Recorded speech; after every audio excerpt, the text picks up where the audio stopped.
ఓం నమో వెంకటేశాయ. అందరికీ నమస్తే అండి. Welcome back to my channel Tirumala talks. నేను మీ లక్ష్మీ పూజిత. తిరుమల యొక్క డైలీ అప్డేట్స్కి స్వాగతం. తిరుమల దర్శనానికి సంబంధించిన లేటెస్ట్ అప్డేట్స్ కోసం మన ఛానల్ యొక్క టెలిగ్రామ్ గ్రూప్లో మరియు వాట్సాప్ ఛానల్లో జాయిన్ అవ్వగలరండి. వాటి యొక్క లింక్ అనేది ఈ వీడియో కింద డిస్క్రిప్షన్లో మరియు కామెంట్ సెక్షన్లో ఇవ్వటం జరిగింది. ఈ వీడియోలో ఈరోజు మనం తిరుమలలో దర్శనాలు ఎలా జరుగుతున్నాయి అన్న వివరాలను గురించి, అలాగే ఈ ఏప్రిల్ నెలలో శ్రీవారిని కాలినడక మార్గాన వెళ్ళి ఎలా దర్శనం చేసుకోవాలి అన్న పూర్తి వివరాలను గురించి, అలాగే భక్తులు అడిగే ముఖ్యమైన దర్శనం వివరాలను గురించి కూడా తెలుసుకుందాం. కనుక వీడియోని చివరి వరకు చూడండి. ముందుగా నిన్నటి రోజున తిరుమలలో స్వామివారిని మొత్తం 61,087 మంది భక్తులు దర్శించుకున్నారు.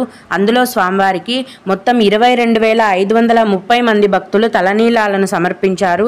నిన్నటి రోజున తిరుమల శ్రీవారి హుండీ యొక్క ఆదాయం అనేది 3,34,00,000 రూపాయలు. ఈరోజు కూడా ఎటువంటి దర్శనం టికెట్లు లేకుండా నేరుగా భక్తులను ఫ్రీ దర్శనానికి అనుమతిస్తున్నారండి.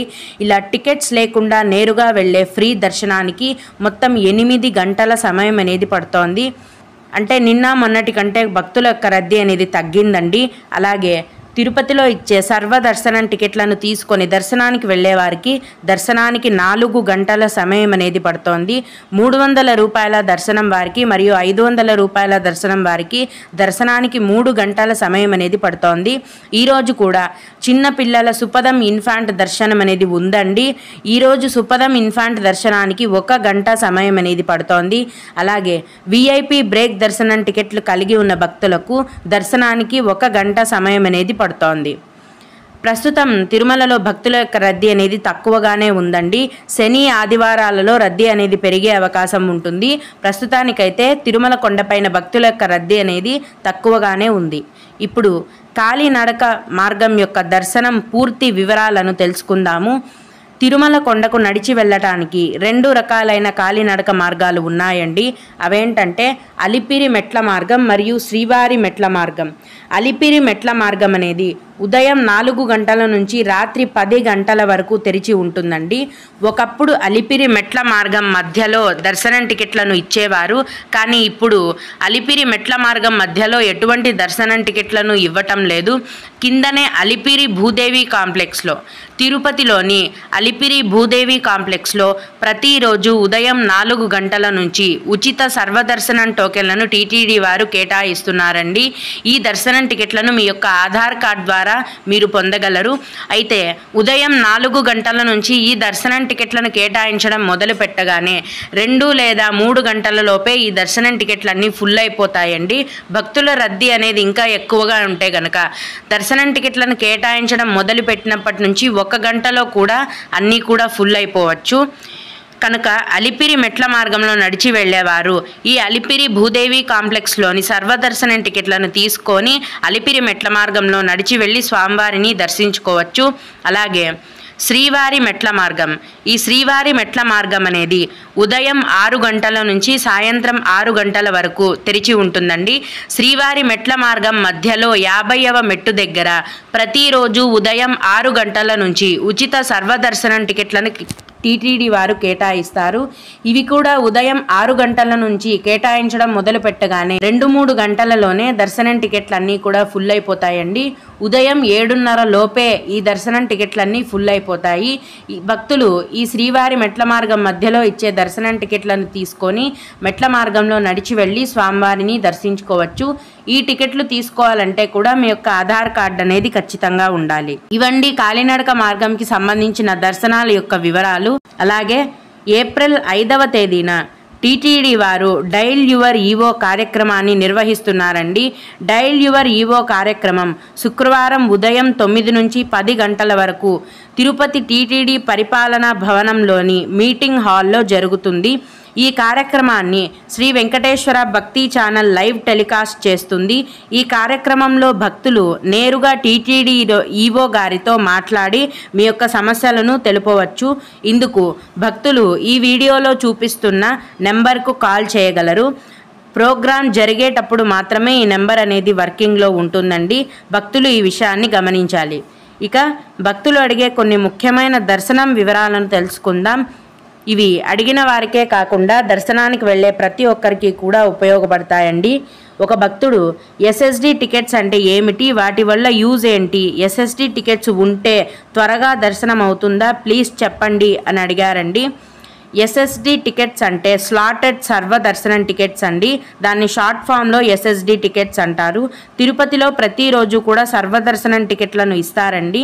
వీటిని తీసుకుంటే గనక దర్శనం 3 నుంచి 4 గంటల లోపు పూర్తయిపోతుంది. ఇవి తీసుకోకుండా టికెట్స్ లేకుండా నేరుగా వెళ్తే దర్శనానికి 8 నుంచి 10 గంటల సమయం అనేది పడుతోంది. కనుక సర్వదర్శనం టికెట్లను తీసుకొని దర్శనానికి వెళ్ళినట్లయితే దర్శనం అనేది తొందరగా పూర్తవుతుంది. అలాగే ఇంకొకరు, మేడం మాకు 2.5 ఏళ్ళు మరియు 5 ఏళ్ల పిల్లలు ఉన్నారు. మేము 24వ తేదీన ఉదయం చేరుకుంటాము. దర్శనం కోసం ఏ టోకెన్స్ తీసుకోవాలి అని అడిగారండి. తిరుపతిలో ప్రతిరోజు సర్వదర్శనం టికెట్లను ఇస్తారండి. శ్రీనివాసం కాంప్లెక్స్, విష్ణు నివాసం కాంప్లెక్స్ మరియు అలిపిరి భూదేవి కాంప్లెక్స్లో ఉదయం 4 గంటల నుంచి ఉచిత సర్వదర్శనం టికెట్లను టీటీడీ వారు కేటాయిస్తారు. 7 లేదా 7:30 గంటల లోపే ఈ దర్శనం టికెట్లు అయిపోతాయండి. మీరు ఉదయం వెళ్తేనే టికెట్స్ దొరుకుతాయి. ఈ సర్వదర్శనం టికెట్లను తీసుకొని మీరు దర్శనానికి వెళ్ళొచ్చు. మీ పిల్లలకు దర్శనం టికెట్లు అవసరం లేదండి. మీ పెద్దవాళ్ళు మాత్రం దర్శనం టికెట్లను తీసుకొని మీ పిల్లల్ని మీతో పాటు డైరెక్ట్గా దర్శనానికి తీసుకొని వెళ్ళొచ్చు.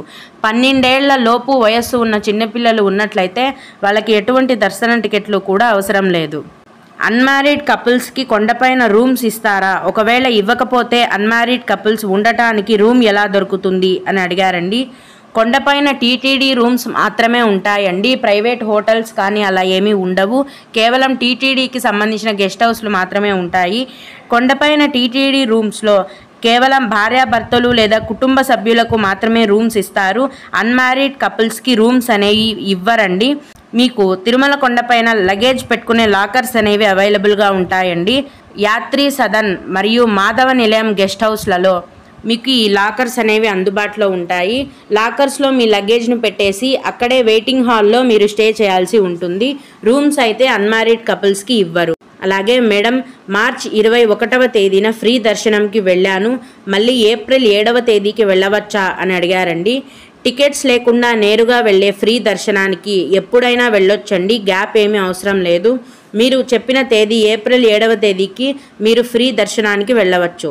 సర్వదర్శనం టికెట్తో వెళ్ళాలనుకుంటే గనక ఒకసారి సర్వదర్శనం టికెట్ తీసుకుంటే మళ్ళీ 30 రోజుల తర్వాతే మీకు ఆ టికెట్ని కేటాయిస్తారు. అలాగే ఇంకొకరు, మేడం నేను ఫ్రీ దర్శనంకు వెళ్తున్నాను, ఆధార్ కార్డు ఉండాలా అని అడిగారండి. టికెట్స్ లేకుండా నేరుగా వెళ్ళే ఫ్రీ దర్శనంకి ఆధార్ కార్డు అనేది అవసరం లేదండి. మిగతా ఏ దర్శనానికి వెళ్ళినా, అంటే ఆన్లైన్లో టికెట్లు బుక్ చేసుకొని కానీ లేదా తిరుపతిలో ఇచ్చే సర్వదర్శనం టికెట్లను తీసుకొని కానీ మిగతా ఏ దర్శనం టికెట్ ఉన్నా కూడా ఆధార్ కార్డు అనేది మీరు ఖచ్చితంగా మీతో పాటు తీసుకొని వెళ్ళాలి. టికెట్స్ లేకుండా నేరుగా వెళ్ళే ఫ్రీ దర్శనానికైతే ఆధార్ కార్డు కూడా అవసరం లేదు. ఓం నమో వెంకటేశాయ. మీకు కూడా ఇలా ఏవైనా సందేహాలు ఉన్నట్లయితే ఈ వీడియో కింద కామెంట్ సెక్షన్లో తెలియజేయగలరు. నేను వాటికి ఖచ్చితంగా రిప్లై ఇవ్వడానికి ప్రయత్నిస్తాను. ఇవి ఇవాల్టి తిరుమల అప్డేట్స్. ఇలాంటి మరిన్ని వీడియోల కోసం నా ఛానల్ని సబ్స్క్రైబ్ చేసుకోండి. ఈ వీడియోని లైక్ చేసి షేర్ చేయగలరు. ఓం నమో వెంకటేశాయ.